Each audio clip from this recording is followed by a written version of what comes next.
Assalamualaikum dok. Waalaikumsalam Ibu. Namanya siapa? Dinda. Ya, baik Ibu. Saya Dr. Yunidi Saputri. Saya yang sedang berjaga di klinik pada hari ini ya Ibu.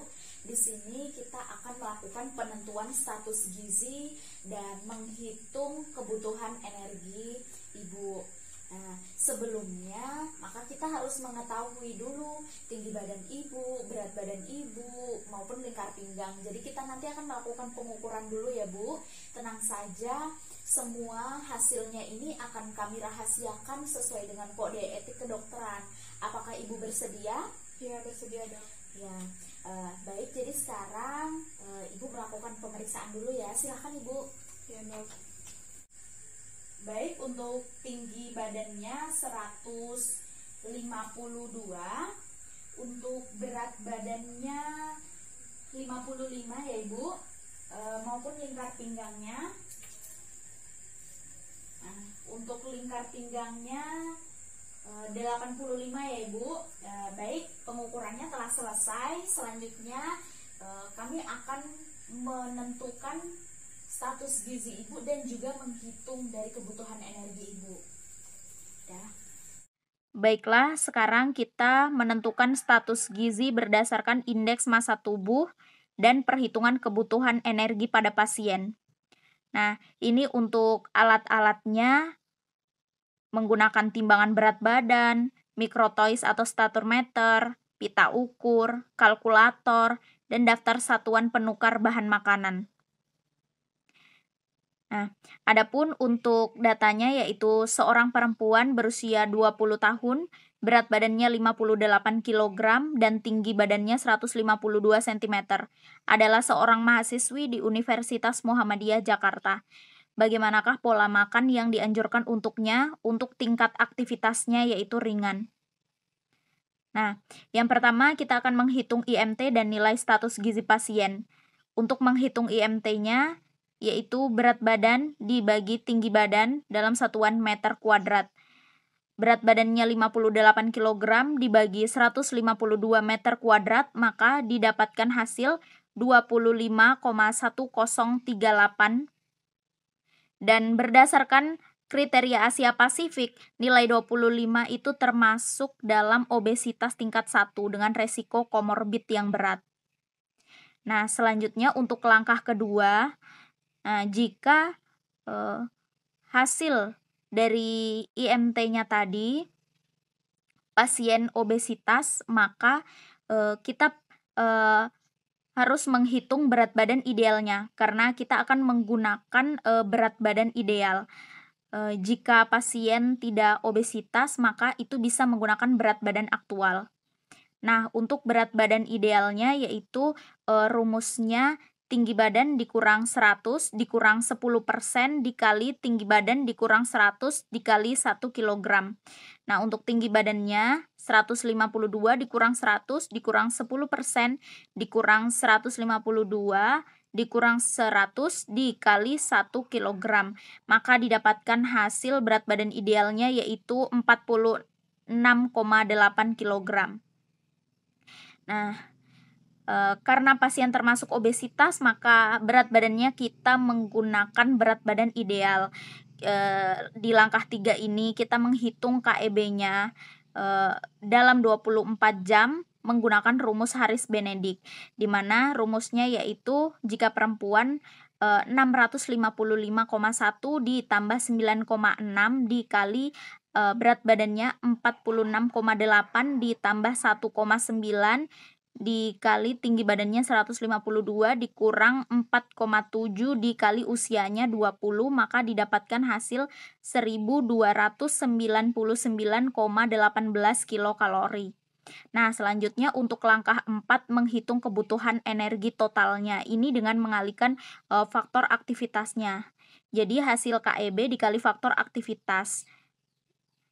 Untuk faktor aktivitas pasien termasuk ringan. Nah, ringan untuk perempuan nilainya 1,55. Jadi 1299,18 dikali 1,55, maka hasil kebutuhan energi totalnya yaitu 2013,729 kilokalori. Nah, selanjutnya menghitung komposisi dan zat gizi makronya, yaitu dengan menghitung karbohidrat, protein, dan lemak. Adapun untuk karbohidrat yaitu persentasinya 55%, untuk protein itu 15-20%, dan untuk lemak yaitu 25-30%. Nah, yang pertama yaitu kita menghitung karbohidratnya terlebih dahulu. Nah, untuk karbohidrat ini dibagi menjadi dua, ada karbohidrat kompleks dan karbohidrat sederhana.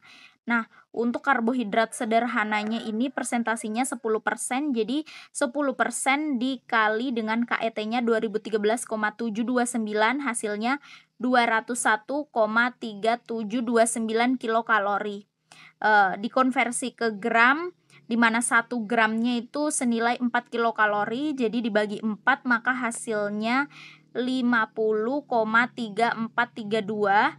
Lalu dikonversi ke porsi, di mana 1 sendok makan itu sama dengan 10 gram, jadi dibagi 10 maka hasilnya 5,03 sendok makan gula atau karbohidrat simpleks lainnya.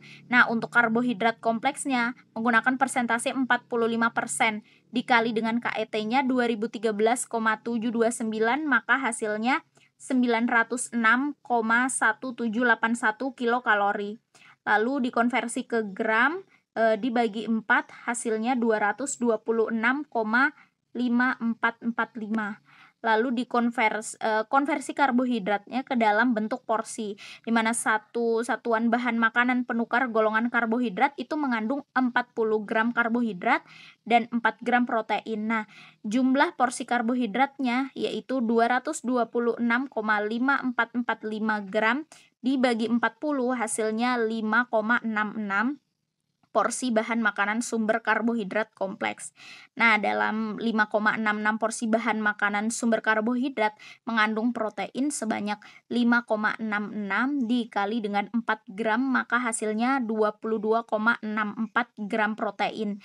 Nah, untuk seratnya itu dibagi 100 dikali 14%. Jadi KET-nya 2013,729 dibagi 1000 dikali 14 gram hasilnya yaitu 28,2 gram serat per hari. Nah, selanjutnya untuk langkah ke-6 kita menghitung jumlah protein total yang akan diberikan. Nah, kita menggunakan persentase 15% dikali dengan 2013,729 kilokalori, hasilnya 302,06 kilokalori. Lalu dikonversi ke gram, di mana 1 gramnya 4 kilokalori, hasilnya 75,52 gram. Hitung koreksi protein total setelah mengurangi jumlah protein yang berasal dari karbohidrat kompleks, yaitu 75,52 gram dikurang 22,64 gram, hasilnya 52,88 gram. Nah, selanjutnya menghitung jumlah protein hewani. 65% dari protein total yang sudah dikoreksi. Nah, untuk persentasenya 65% dikali dengan 52,88 hasilnya 34,37 gram. Nah, untuk satu porsi bahan sumber protein hewani lemak sedang mengandung 7 gram protein dan 5 gram lemak.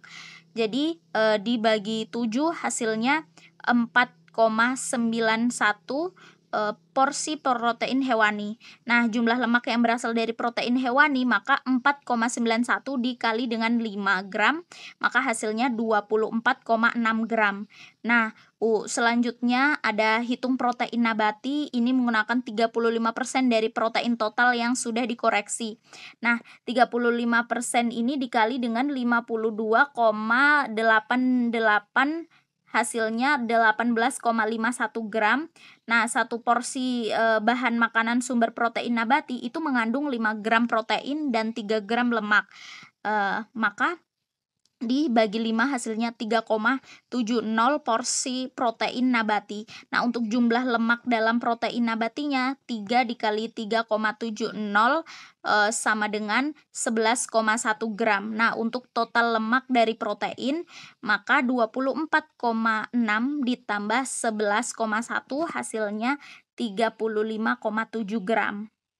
Nah, untuk di langkah ketujuhnya, menghitung jumlah lemak jenuh yang diberikan menggunakan persentase 7% dikali KET-nya 2013,729 kilokalori, hasilnya 140,96 kilokalori. Nah, untuk 1 gram lemaknya senilai 9 kilokalori.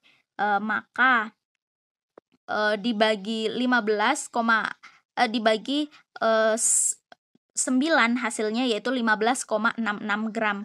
Nah, untuk satu porsi bahan makanan sumber lemak jenuh itu mengandung 5 gram lemak.